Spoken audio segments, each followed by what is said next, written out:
આજે પોષી પૂનમે માં અંબાનો પ્રાગટ્ય દિવસ। વહેલી સવારે મંગળા આરતીમાં મોટી સંખ્યામાં ભક્તો જોડાયા। મંદિરને રંગબેરંગી ફૂલોથી શણગારવામાં આવ્યું।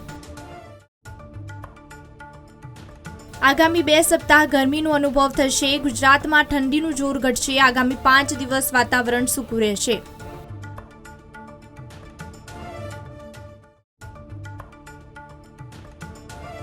ઉત્તરાર્ધ મહોત્સવ મોઢેરા ખાતે આયોજિત ઉત્તરાર્ધ મહોત્સવમાં દેશભરના કલાકારોને તેમની કલા રજૂ કરી।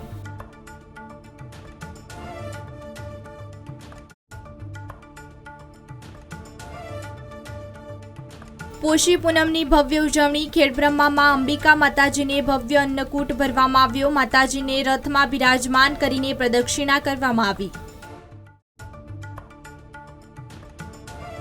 5 કરોડના ખર્ચે બસ ખરીદાશે। 38 વર્ષ પછી ફેબ્રુઆરીના અંતમાં AMTS 6 double decker AC electric bus દોડાવશે। 65 પેસેન્જરની ક્ષમતા।